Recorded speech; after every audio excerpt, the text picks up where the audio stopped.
How does it happen? I don't know. People say, how does MayDay happen? I don't know. I don't know. Something starts rising.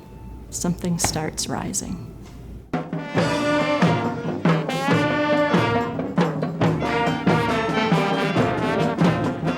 Well, this is this big parade we're working on, and a ceremony and a festival in Powderhorn Park. And every year it has a different theme. Freedom is coming, oh yes, freedom. So abundant with brilliance and beautiful things. But I love that it's outside and that we're celebrating together. It's like we're coming out of winter, we're coming through winter arm in arm, and along with the earth, we're just determined to thrive and prevail and survive.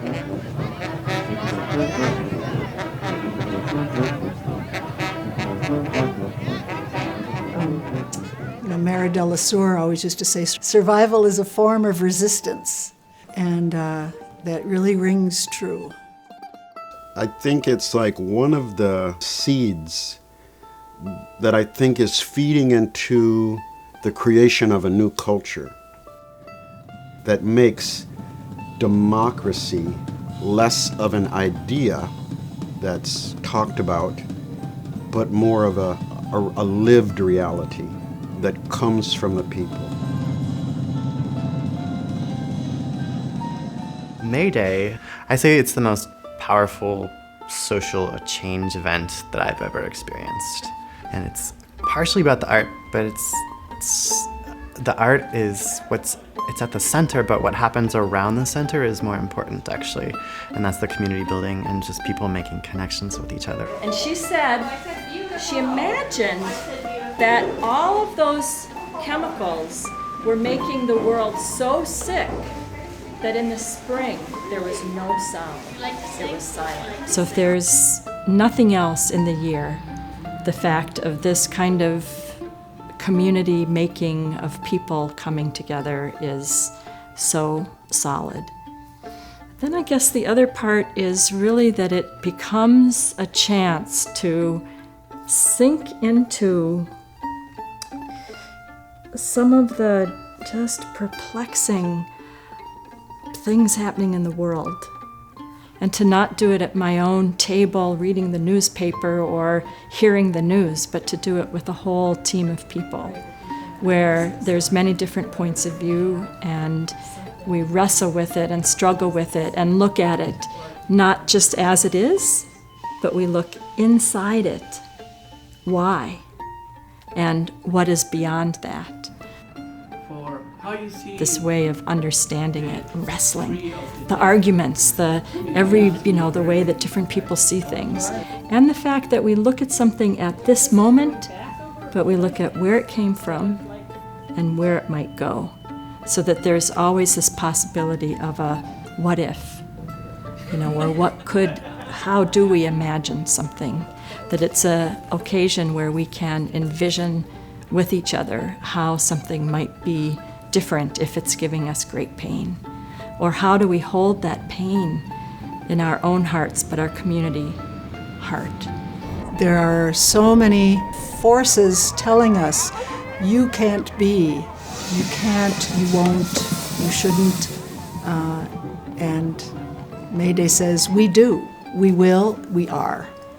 We are alive, we are happy, we're creative, we're resilient, we're resourceful, we're compassionate, we're connected, we're love.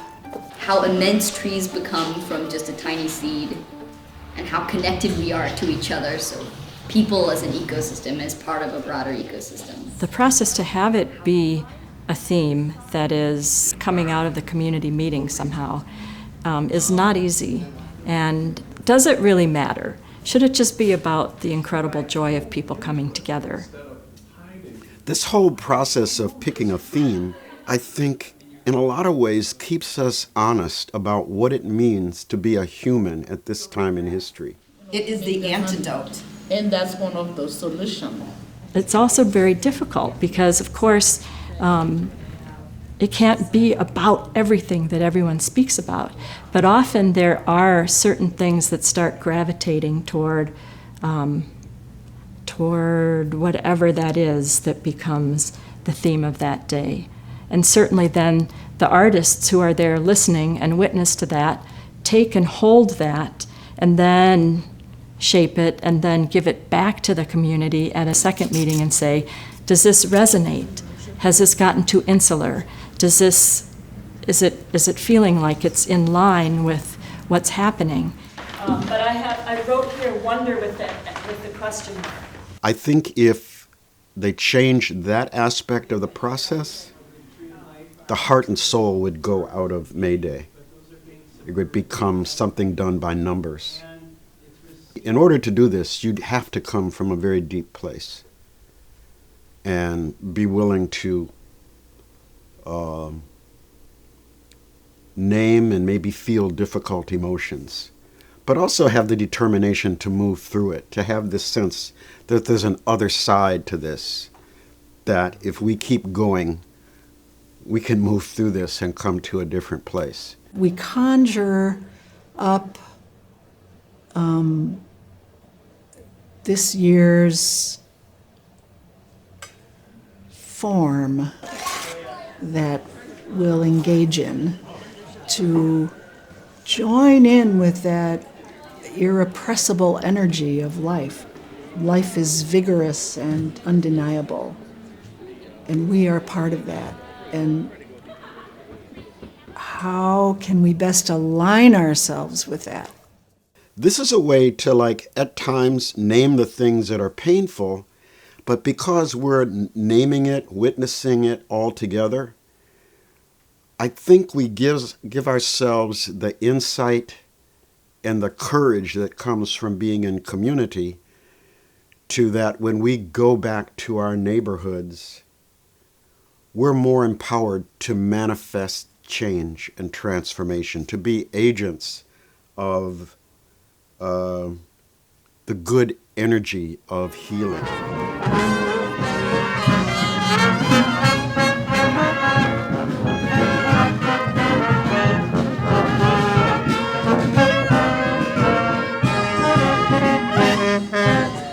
It's really to get out in the street, taking action where there is purpose, but a life after. Like, what are you handing down? Sort of, what's next?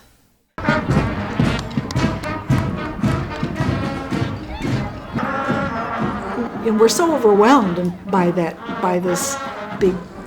power structure, the economic, the militaristic, industrial power structure that can come in and just take over land, take over water, take over people, kill animals, kill grass, kill.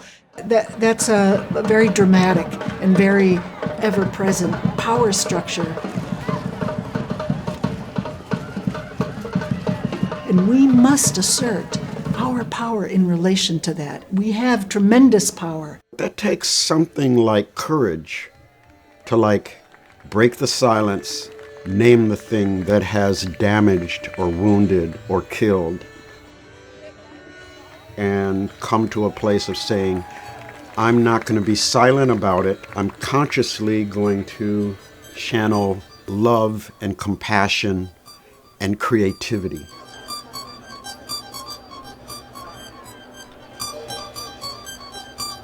No one really knows the cost of our comfort, of all the petty, energy-consuming stuff we think we have a right to. Central heating, air conditioning, cars, airplanes, electric lights, inexpensive clothing, recorded music, movies, hip replacement surgery, and your national defense. I know quite a few people who are now in their 30s that grew up going to MayDay, and it's an important part of their lives. My daughters in particular keep coming back year after year. It's an important part of our spiritual life. In sunflower splendor, open morning glories, wake up for the first time and live. What you have a right to is the natural world. I think it does speak to something that people need, and it is a sense of belonging. And it's a sense of there is something spiritual about it. There's kind of a huge impoverishment of spirit in our culture, and I think that MayDay speaks to that. We are pleased to be here today with the Prairie.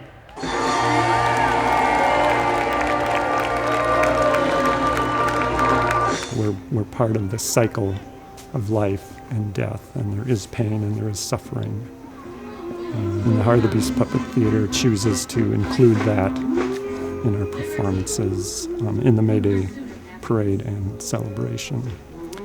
And the celebration part, makes that so beautiful and shines so brightly, I think, is because we allow ourselves to go into the darkness and into the depth of humanity's woes, and then we bring ourselves back out of that with joy and compassion and love. And our hope and dream is that love and compassion spreads from our work.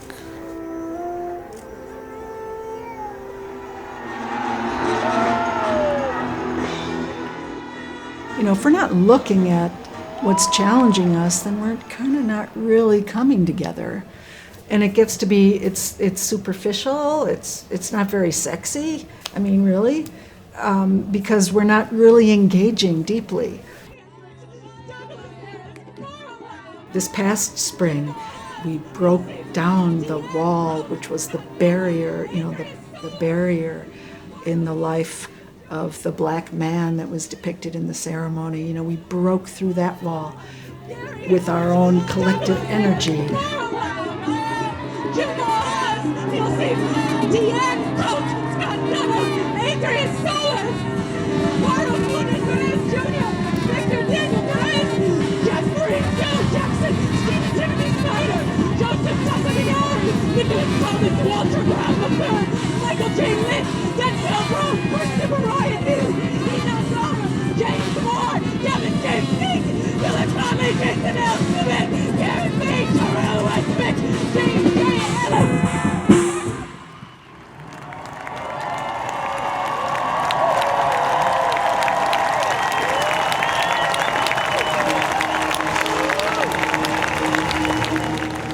We've used that image of breaking through a wall a lot, and it really is in concert with the natural breaking of the seed, breaking through the soil and the rock and things, but also of us, of our ability to, like seeds, like plants, to push through challenge, to push through difficulties, to push through what can actually be a delusion.